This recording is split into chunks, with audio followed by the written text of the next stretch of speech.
क्या आप जानते हैं कि ऑस्ट्रेलियन पार्टनर वीज़ास को अब एक कंपल्सरी इंग्लिश एलिजिबिलिटी टेस्ट की आवश्यकता होगी? यह वीडियो ऑस्ट्रेलियन स्पॉन्सर्स और पार्टनर्स के लिए प्रपोज्ड इंग्लिश लैंग्वेज टेस्टिंग और department of home affairs Australia द्वारा डिमांड किए गए कंसल्टेशन पेपर के बारे में है। डिटेल्ड समाचार जानने के लिए इस वीडियो को अंत तक देखें। ब्रेन ड्रेन कंसल्टेंट्स की तरफ से आपका हार्दिक स्वागत है हमारे इमिग्रेशन इन्फॉर्मेशन और news channel A to Z immigration updates में।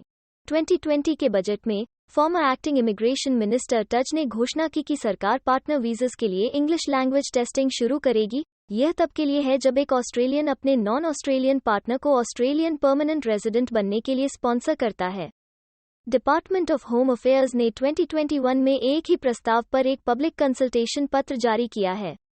यह कागज लोगों की राय नहीं मांगता है कि ऑस्ट्रेलियन स्पॉन्सर्स और उनके पार्टनर्स के लिए एक इंग्लिश लैंग्वेज प्रोफिशिएंसी टेस्ट है या नहीं, लेकिन कंसल्टेशन पेपर में टेस्ट के लिए अंग्रेजी के उचित स्तर पर फीडबैक की मांग की गई है। इंग्लिश लैंग्वेज क्राइटेरिया का प्रस्तावित लाभ क्या होगा?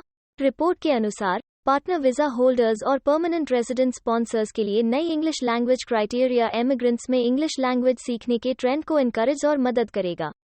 इंग्लिश लैंग्वेज स्किल्स कपल्स को काम खोजने में मदद करते हैं, सरकारी रिसोर्सेज को इंडिपेंडेंटली एक्सेस करते हैं और इमरजेंसी केसेस में मदद मांगते हैं, जैसे कि डोमेस्टिक अब्यूज या मेडिकल इश्यूज से निपटते समय। स्पॉन्सर्स जो ऑस्ट्रेलिया के नागरिक हैं उन्हें परीक्षा नहीं देनी पड़ेगी। कंसल्टेशन पत्र के की पॉइंट्स क्या हैं? कंसल्टेशन पत्र इस तरह के प्रश्न पूछता है। इंग्लिश लैंग्वेज प्रोफिशिएंसी का लेवल जो आवश्यक होना चाहिए। Adult migrant English programme AMEP में भागीदारी के टर्म्स में अंग्रेजी सीखने का उचित प्रयास क्या होना चाहिए? अंग्रेजी के एडिक्वेट नॉलेज को डेमोन्स्ट्रेट करने के लिए और क्या साधन उपलब्ध होने चाहिए? उदाहरण दिए गए पासपोर्ट धारकों को एक परीक्षा से छूट दी जा सकती है। नई रिक्वायरमेंट के लिए प्रोस्पेक्टिव पार्टनर वीजा एप्लीकेंट्स और उनके परमानेंट रेजिडेंट स्पॉन्सर्स का समर्थन करने के लिए सरकार क्या बाकी रणनीतियां अपना सकती है? कंसल्टेशन पेपर के लिए रिकमेंडेशंस देने के लिए पार्टिसिपेशन योग्यता क्या है? इन सवालों के सही उत्तर देने के लिए पार्टिसिपेंट्स को पहले उस नीति और इश्यूज की समझ होनी चाहिए जिन्हें सरकार हल करने का प्रयास कर रही है। Continuous survey of Australia's migrants SAM द्वारा किए गए पिछले सर्वे के इंपॉर्टेंट इश्यूज और डिटेल्स। ऑस्ट्रेलिया के माइग्रेंट्स के विभाग के 2018 के कंटिन्यूअस सर्वे के अनुसार ऑस्ट्रेलिया में जाने के 6 महीने बाद 84.4% पार्टनर माइग्रेंट्स ने सेल्फ डिक्लेयर किया कि वे इंग्लिश को बहुत अच्छी तरह से बोलते हैं और इंग्लिश लैंग्वेज उनके संचार की सबसे अच्छी या एकमात्र भाषा है। कंसल्टेशन रिपोर्ट के अनुसार SAM ने माइग्रेंट्स के आने के 6 और 18 महीने बाद सर्वे किया है। 2018 के सर्वे में पाया गया है कि दोनों स्टेजेस में 60.3 पार्टनर माइग्रेंट्स को एम्प्लॉय किया गया था। इसके अलावा 9.3% पार्टनर माइग्रेंट्स को बेरोजगार होने के कारण या लेबर फोर्स में एम्प्लॉयड होने के लिए नहीं ले जाया गया, जबकि 5.7% एम्प्लॉयड होने से अनएम्प्लॉय किया गया या लेबर फोर्स में नहीं।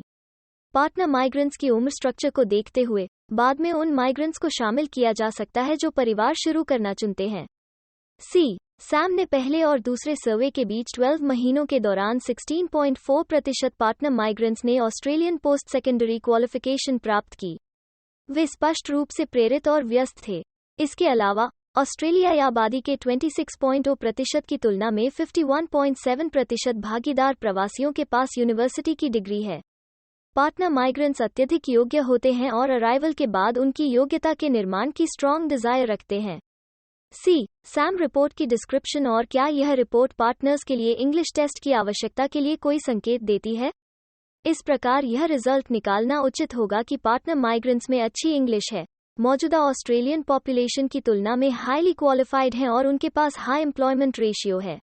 क्या इस अंग्रेजी टेस्ट की वास्तव में आवश्यकता है या क्या डिपार्टमेंट ऑफ होम अफेयर्स वास्तव में सही समस्या का समाधान कर रहा है?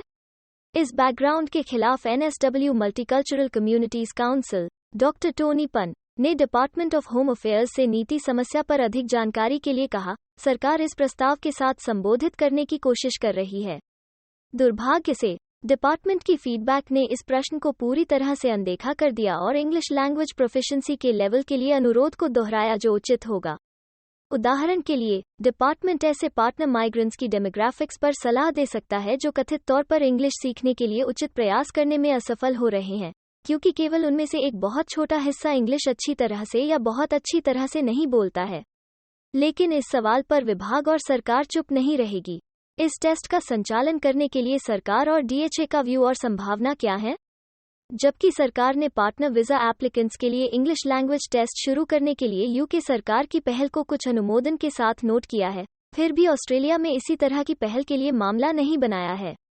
दरअसल, इसकी अपनी रिसर्च बताती है कि यह प्रस्ताव ज्यादातर युवाओं पर अननेसेसरी कॉस्ट और समय की देरी का बोझ होगा। माइग्रेशन से जुड़ी बहुत महत्वपूर्ण लागतों को देखते हुए, एक वीजा एप्लीकेशन फी जिसमें $8,000 आ रहा है, यह एक तुच्छ मामला नहीं है। सरकार का कहना है कि इंग्लिश लैंग्वेज की आवश्यकता का उपयोग किसी भी वीजा एप्लीकेंट्स को मना करने के लिए नहीं किया जाएगा, बल्कि उनके अराइवल के बाद इंग्लिश सीखने के लिए उचित प्रयास करने के लिए एनकरेज किया जाएगा। सरकार के इस व्यू का समर्थन करने के लिए किसी भी सबूत की कमी के साथ कि पार्टनर माइग्रेंट्स इस तरह के प्रयास नहीं कर रहे हैं। इस संबंध में कई वर्षों के बाद गैरकानूनी रूप से पार्टनर वीजा एप्लीकेंट्स के लिए सरकार के मोटिव्स के बारे में निंदनीय नहीं है। प्रोसेसिंग के समय में बड़े पैमाने पर झटका और एक 100,000 के लगभग एप्लीकेशन बैकलॉग की ओर लिया जाता है। हमें उम्मीद है कि आपको हिंदी भाषा में इमिग्रेशन रिलेटेड सही जानकारी पहुंचाने की हमारी यह कोशिश आपको पसंद आ रही होगी। कृपया कमेंट्स में अपने सजेशंस और फीडबैक जरूर दें। हमें सपोर्ट करने के लिए हमारे चैनल को लाइक, शेयर और सब्सक्राइब करना मत भूलिएगा। और हाँ, बेल आइकन को अभी दबा दीजिए। अपना कीमती समय देने के लिए एक बार फिर से धन्यवाद। एक अन्य वीडियो के साथ जल्दी ही आपसे दोबारा मुलाकात होगी।